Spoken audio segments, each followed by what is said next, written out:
Good fucking morning, goddammit. Woke up early this day at 5 a.m. with a headache and tight neck muscles. But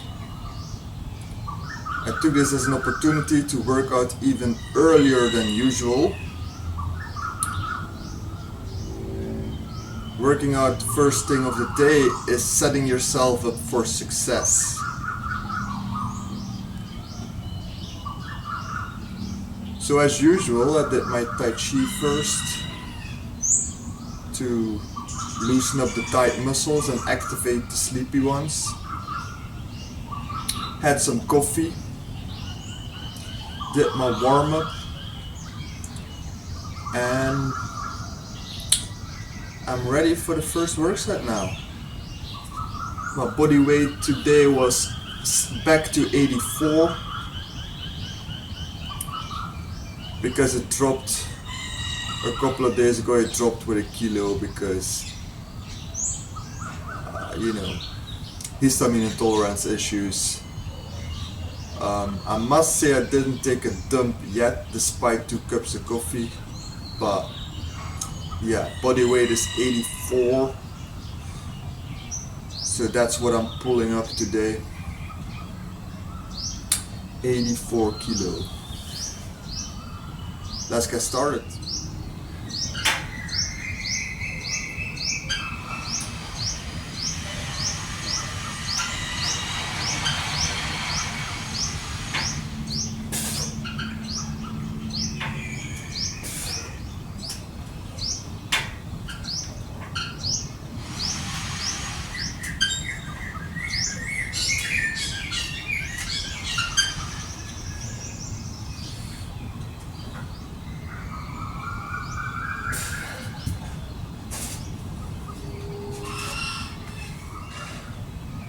That went pretty smooth. I guess the warm-up set with rubber band helped.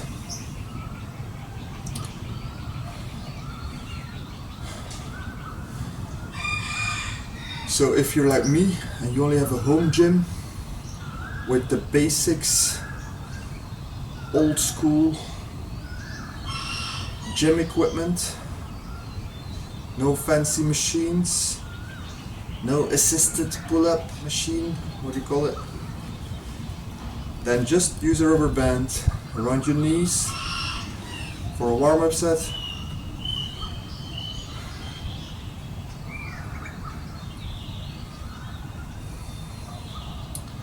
It has its benefits though. A fancy, fully fledged gym. I definitely want a cable station. If you have that, then you don't really need anything else anymore, I think. If you have a power rack, dumbbells, barbells, and a cable station, that's all you need, really. Because with a cable station you can do things like lat pull downs and seated rows.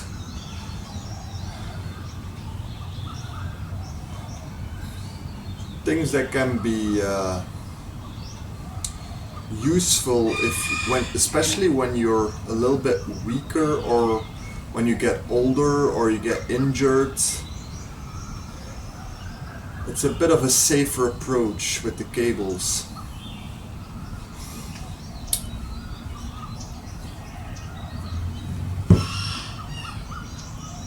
But anyhow, you can still build some serious mass without the fancy machines. I can tell you that. As long as you go hard and you be consistent.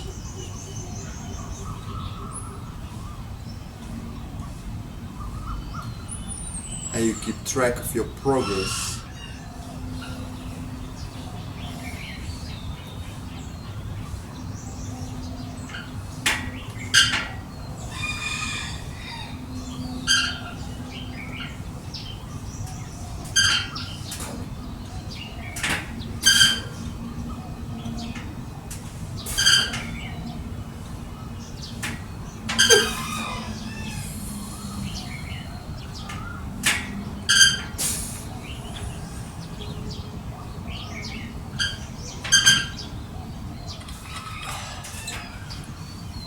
was still pretty smooth if you ask me.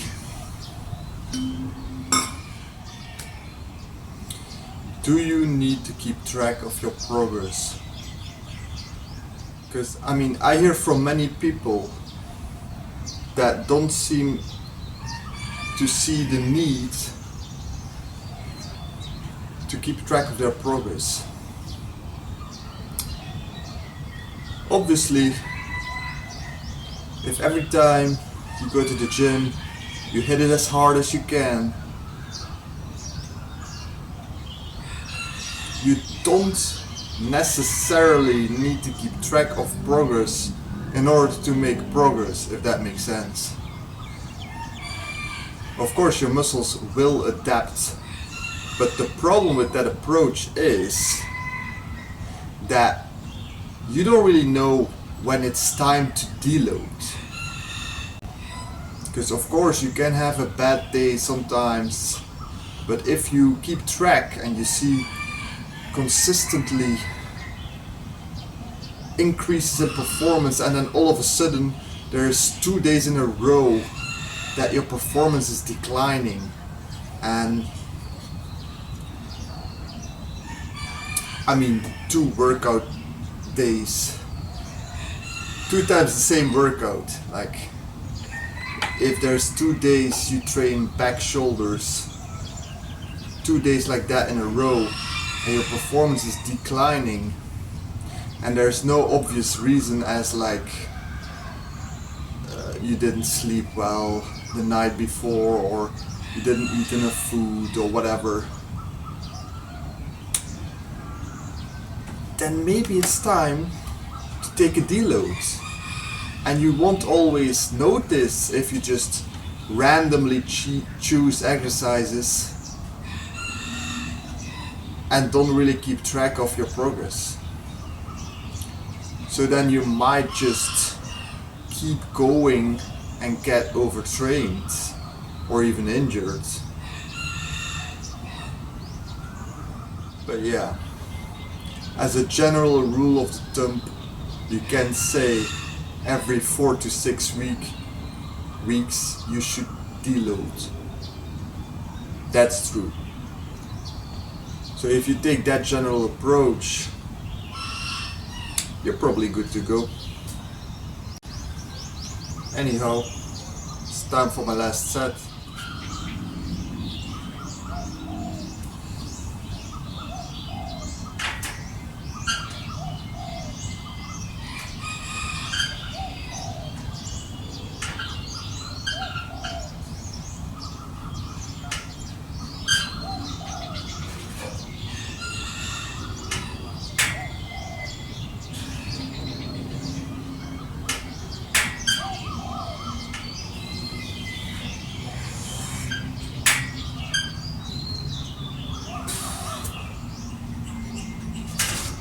Alright, 7 reps for the last set. I could do 8, probably could do 10 if I really grind it, but as you all know, I don't want to do that on the first exercise because I'm trying to build strength and not muscle mass. Well, that's not completely true. I'm also trying to build muscle mass with this exercise, but not as much as with the following exercises, which are more focused on hypertrophy, while this one is more focused on strength development. So I try to keep it at an RP 6 to 7. Yeah. But I think that was good. Let's get on with dumbbell high rows.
think my weak side got caught up, because really I felt harder on the strong side this time.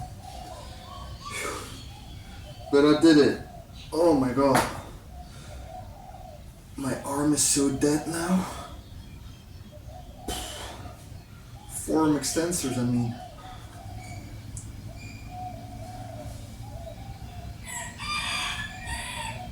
I needed some sugar. Straight from the box.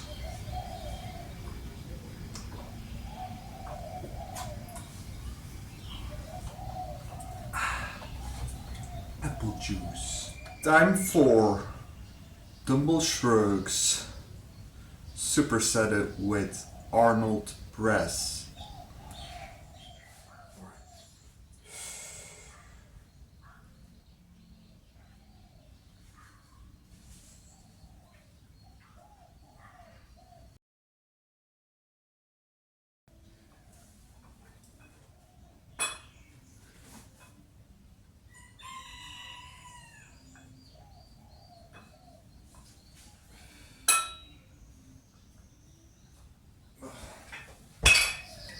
My neck feels fucked, so no Arnold press today.